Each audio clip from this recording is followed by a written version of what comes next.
Здравствуйте, дорогие друзья! Приветствую вас на своем канале «Все про все и не только». И сегодня мы поговорим о таком интересном девайсе, который я назвал крючковяз. Бывалые рыбаки знают, насколько важно иметь на рыбалке комплект поводков с крючками различной длины. И заранее изготавливают их дома и хранят в поводочнице.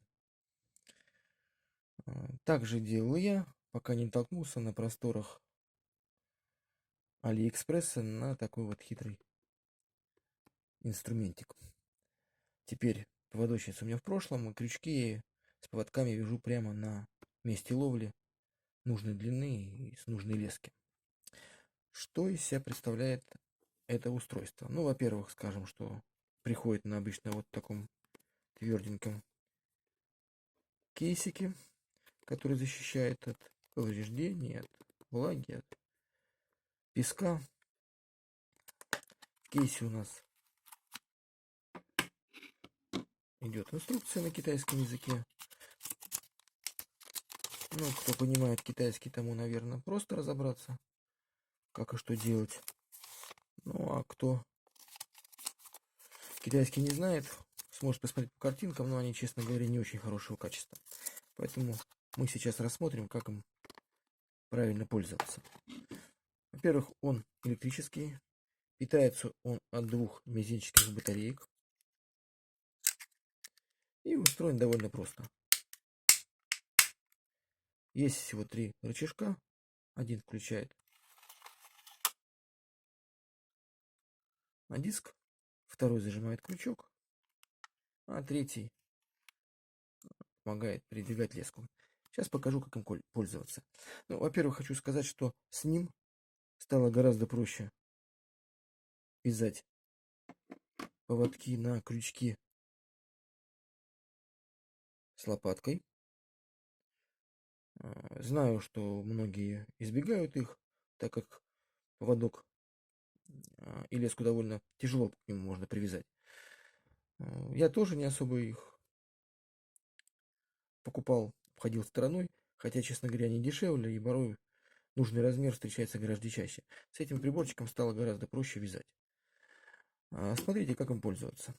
Открываем зажимные пластинки, вставляем ушком либо лопаточкой специальное посадочное место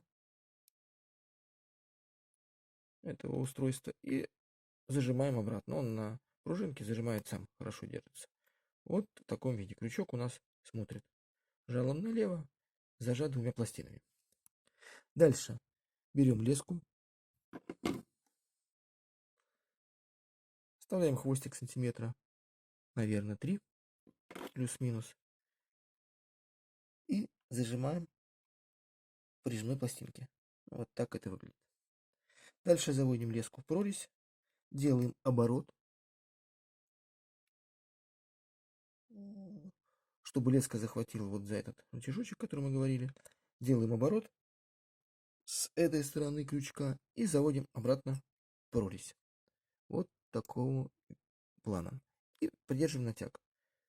Дальше запускаем кнопочкой вращаться диск на столько оборотов, сколько нужно нам вокруг крючка, чтобы был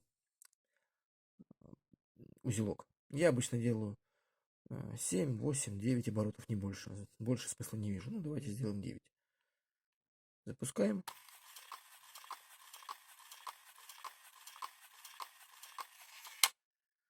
Дальше двигаем вот этот вот рычажок в эту сторону. Снимаем леску с него. Рычажок можно убирать. И то ли хвостиком леска, который идет у нас с прорези, подтягиваем леску, чтобы вот и петелька пошла в прорезь. Все. Дальше затягиваем. Ну, пока без фанатизма, но довольно сильно. Снимаем крючок с посадочного места, вытаскиваем хвостик прижимной пластины и через прорезь вытаскиваем леску. Все. Смачиваем водичкой, подтягиваем до конца. Узелок готов. отрезаем лишний хвостик. Все, готов крепкий и надежный узел. Вот такой вот хитрый прибор, который позволяет обходиться без заранее заготовленных поводков, вязать прямо на месте. Развязывание узлов или обрывов в этом месте у меня практически не бывает. Ну, может, пару-тройку раз, когда завяжешь в ночной рыбалке в темноте, оборот не так сделаешь, случайно там соскочит леска мимо прорези. Вот такое вот хорошенькое устройство. Всем рекомендую. Вам оно понравится. Ссылку на продавца, где покупал, оставлю внизу. Продавец хороший. Отправил вовремя. Дошло без проблем. Стоимость приборчика у него сейчас не знаю.